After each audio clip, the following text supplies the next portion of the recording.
Well, welcome to Tokyosaurus. So what's up in Japan? It's not every day that someone digs up an old message from almost 30 years ago, predicting that one of the biggest gaming companies today was presumed to be marching very soon to its grave. Putting aside the fact that the internet actually existed in 1989, the post on Reddit that brought up the message is in a link in the description below. And I thought it was quite interesting because it talked about why Nintendo was going to lose the 4th generation console war, sometimes referred to as the 16-bit era, which began on October 30th, 1987 with the release of PC Engine. And in the message exchange, it didn't say Nintendo was going to lose to Sega. In fact, it predicted that they were both going to lose to NEC's PC Engine. Obviously, the winner of that era was Super Nintendo, selling almost 50 million units, competing most closely with Sega Genesis, who was second at 33.75 million units. The PC Engine ended up selling 10 million units, which wasn't too bad, but in the end wasn't enough to hold onto a legacy of any sort. So, in the Usenet message exchange, which is sort of like an ancient Reddit back in the baby days of the internet, one person in March of 1989 said that Nintendo/Sega is already dead in much of Asia. PC Engine is the hot shit, and the reason for that was the graphics. Starting to sound very similar to console war forum trash talk these days. I guess war never changes. But anyhow, apparently many arcades actually use PC Engine for their video games, and few people realize this.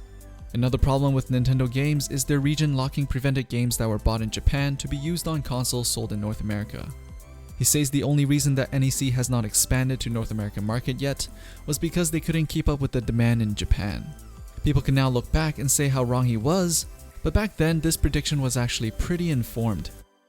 When PC Engine was launched in 1987 in Japan, then 1989 in North America, Nintendo was still selling the original NES, which was an 8-bit console, which they started selling back in 1983. It's already been 5 to 6 years without a new console from Nintendo.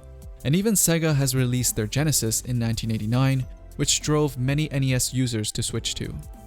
Graphics were everything back then, and the Sega Genesis would market itself heavily as a 16-bit console over the old 8-bit NES that was the previous generation's king.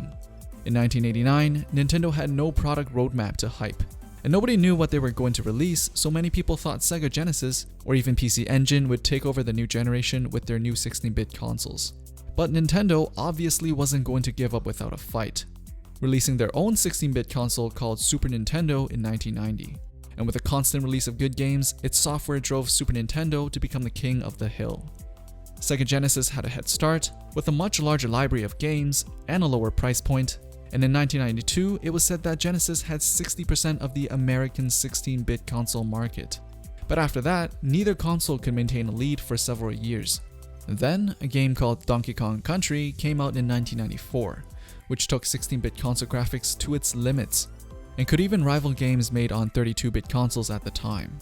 This game sold 6 million copies within its first holiday season, which makes it probably the fastest selling game even to today's standards, and drove Super Nintendo to the top spot by the end of the 4th generation console war. There was rumors of a year where PC Engine outsold Nintendo, but this was when Nintendo still hasn't released their 4th generation Super Nintendo yet.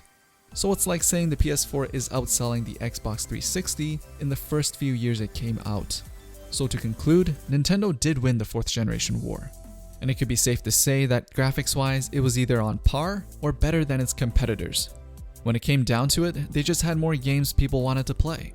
PC Engine was pretty hot in Japan, but was never able to take off in North America. So that's pretty much the whole story of this trending post on Reddit. What do you think of the 4th generation console war? As usual, let me know in the comments below. Thumbs up the video if you liked it, and follow Tokyosaurus on social media for Japanese culture tweets and video updates.